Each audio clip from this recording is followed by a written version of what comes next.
Halo semuanya, kami kelompok 8 dari mata kuliah Otomasi dan Robotika ingin menyampaikan tentang Automation in Assembly Process.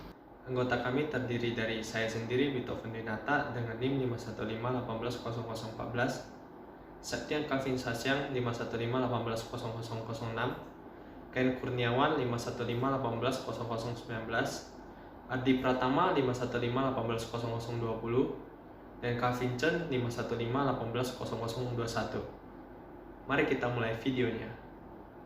Otomatisasi merupakan salah satu realisasi dan perkembangan teknologi dan merupakan alternatif untuk memperoleh sistem kerja yang cepat, akurat, dan efisien, sehingga diperoleh hasil yang lebih optimal.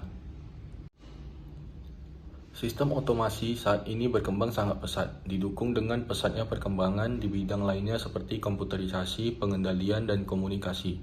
Di industri kini, telah banyak menerapkan teknologi secara otomatis.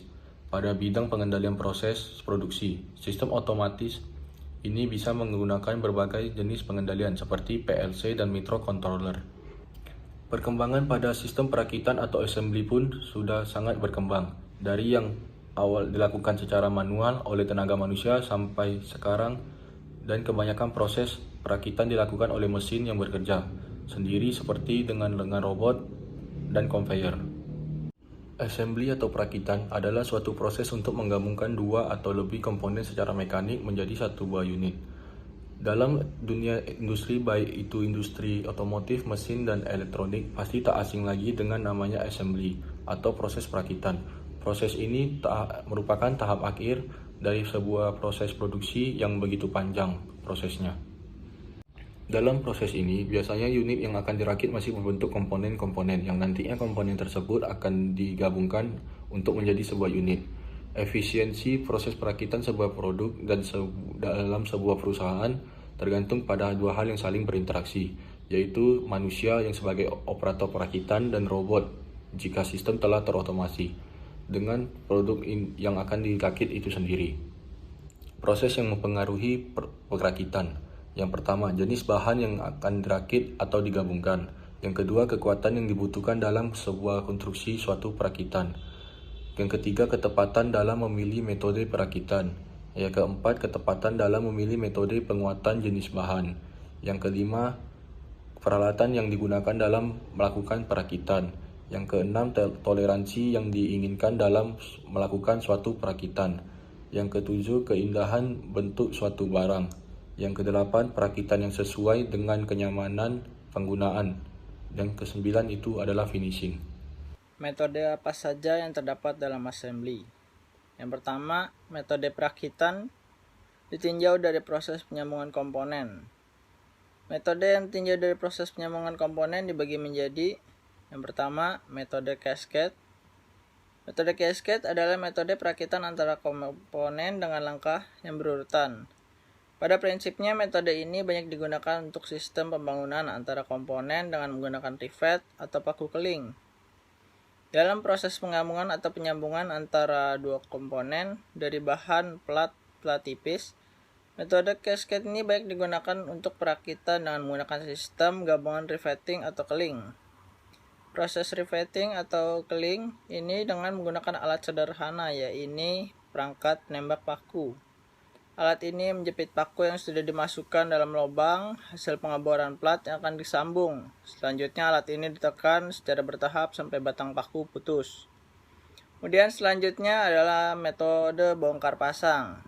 Metode bongkar pasang atau istilah yang lebih populernya knockdown merupakan metode yang banyak digunakan untuk perakitan. Metode ini bertujuan diantaranya sebagai berikut. Yang pertama adalah memudahkan dalam mobilitas dan atau transportasi.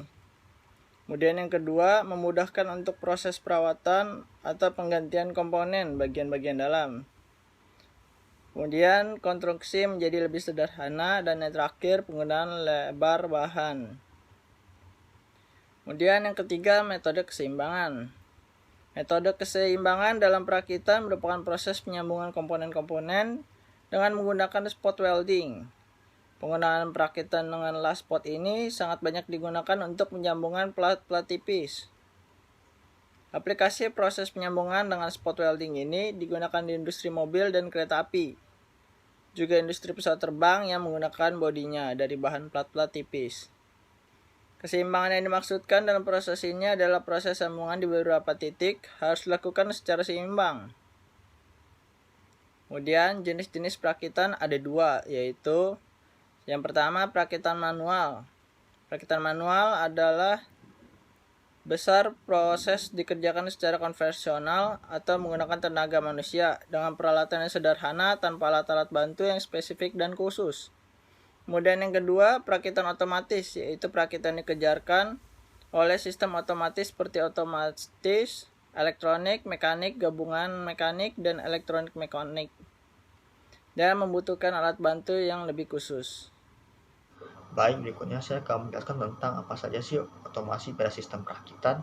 Nah, pada kesempatan kali ini kami akan menjelaskan 3, yaitu yang pertama robot pengelasan, yang kedua robot lengan, dan yang ketiga adalah conveyor. Nah, robot pengelasan merupakan sebuah teknologi mekanik yang dapat melakukan tugas penyambungan dua buah bahan material atau lebih, baik dengan pengawasan atau kontrol manusia maupun secara otomatis. Nah, dengan menggunakan robot pengelasan ini, hasil pengelasan yang didapatkan dapat memiliki tingkat kepresisian dan tingkat keakurasian yang lebih tinggi daripada dilakukan manual oleh manusia. Nah, dengan adanya robot pengelasan ini juga dapat meminimalisir tingkat kecelakaan kerja pada saat pengelasan. Nah, untuk kompleks robot pengelasan ini biasa selalu dipagari dan pada saat pengerjaannya biasanya personel yang tidak berwenang tidak diperbolehkan berada di dalam area kerjanya. Nah, salah satu contoh dari robot pengelasan ini adalah arc welding robot. Baik, berikutnya saya akan menampilkan skema dari robot las. Nah, seperti yang dilihat pada gambar, memiliki nomor antara 1 sampai 16. Nah, untuk keterangannya yang pertama untuk nomor 1 yaitu adalah manipulator. Yang kedua adalah control unit, yang ketiga adalah attach pendant, yang keempat adalah operating box, yang kelima adalah control cable, yang keenam ada welding power supply, yang ketujuh control cable, yang kedelapan ada CO2 atau mag welding torch, yang kesembilan ada torch attach bracket, yang ke-10 ada torch gauge AC, yang ke-11 ada wire feed unit, yang 12 ada coaxial power cable, yang ke-13 cable atau house, yang ke-14 adalah gas regulator, yang ke-15 adalah conduct wire, dan yang ke-16 adalah wire reel stand. Dan berikutnya saya akan menjelaskan tentang manipulator pada robot pengelasan arc welding ini. Nah, manipulator itu terdiri dari 4 hal. Yang pertama adalah motor aksis, biasa terdiri dari 1 sampai 6 aksis. Nah, satu unit manipulator ini digerakkan oleh 6 unit servo motor AC dengan kecepatan dan jangkauan yang berbeda-beda. Motor aksis 1 sampai dengan 4 memiliki satu sumbu dengan gear aksis, sedangkan motor aksis 5 dan 6 dilengkapi dengan V-belt sebagai transmisi ke gear. Nah, yang kedua adalah limit switch. Limit switch ini digunakan sebagai pembatas working area untuk aksis 1. Yang ketiga adalah inner cable AC.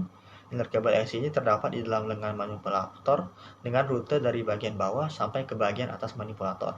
Nah, inner cable AC ini terdiri dari kabel daya dan juga ada kabel data. Yang keempat adalah wire feeder. Wire feeder merupakan bagian yang berfungsi sebagai pengumpan wire dari wire drum sampai ke benda yang akan dilas. Nah, wire feeder ini dilengkapi dengan satu roll dengan ukuran yang disesuaikan dengan diameter dari wire tersebut. Dan yang berikutnya adalah bagian-bagian dari control unit. Nah, control unit dari robot pengelasan ini terdiri dari 9 hal. Yang pertama adalah mainboard dan PLC. Yang kedua adalah servo driver unit. Yang ketiga adalah servo power unit. Yang keempat adalah motherboard. Yang kelima adalah sequence board. Yang keenam power unit. Yang ketujuh absolute encoder batteries. Yang kedelapan auxiliary transformer. Dan yang kesembilan terminal block atau relay unit. Oke, selanjutnya adalah bagian-bagian penunjang robot pengelasan.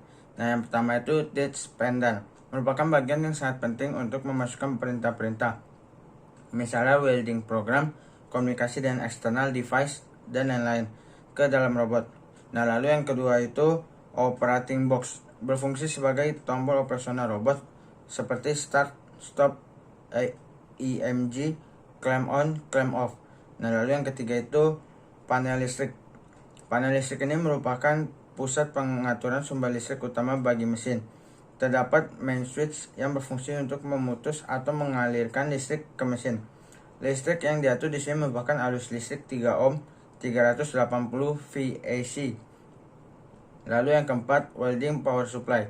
Welding power supply atau WPS WPS atau mesin las merupakan bagian yang berfungsi menghasilkan pengelasan seperti yang diinginkan operator atau programmer.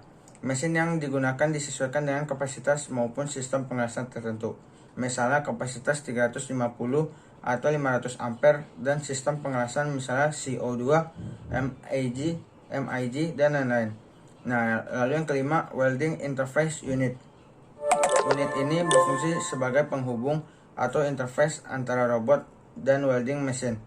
Peran utamanya adalah untuk mengontrol kecepatan motor wire feeder yang disesuaikan dengan besar arus pengelasan. Komunikasi antara control unit dengan interface menggunakan fiber optic cable. Nah, lalu yang keenam itu interface dengan jig. Fasilitas programmable logic control atau PLC sebagai alat atau interface untuk melakukan komunikasi dengan perangkat luar, misalnya jig, slider, dan lain-lain. Dapat digunakan dengan robot ini. Adanya jig pada bagian welding digunakan sebagai alat klem untuk bagian objek bodi yang akan dilakukan pengelasan. Pada jig ini terdapat 15 beberapa pneumatik sebagai aktuator untuk penggerak klem itu sendiri. Juga digunakan sensor proximity yang juga diletakkan di dinding luar selubung pneumatik. Nah, lalu robot lengan merupakan gabungan dari beberapa segmen dan sendi yang secara umum dibagi menjadi 3 bagian, yaitu arm, waist, dan gripper. Robotic Industry Association atau RIA mendefinisikan robot lengan sebagai lengan yang didesain untuk memindahkan material, benda, alat tertentu lewat pergerakan yang terprogram untuk melakukan berbagai macam tugas dan lain-lain. Nah, robot lengan diilustrasikan pada gambar adalah robot lengan yang memiliki 2 lengan dan pergelangan. Di ujung pergelangan dapat diinstal berbagai tool sesuai dengan fungsi yang diharapkan. Jika dipandang dari sudut pergerakan, maka terdiri dari 3 pergerakan utama, yaitu badan robot yang dapat berputar ke kiri dan ke kanan, lengan masing-masing dapat bergerak ke atas dan ke bawah, dan gerak pergelangan sesuai dengan sifat tool. Nah, perangkat pendukung robot lengan secara umum terdiri dari beberapa komponen, yaitu yang pertama manipulator, lalu yang kedua sensor, lalu yang ketiga aktuator, dan yang keempat controller. Conveyor system bisa dikatakan sebagai bagian dari peralatan mekanis yang mengangkat material dari satu tempat ke tempat yang lain.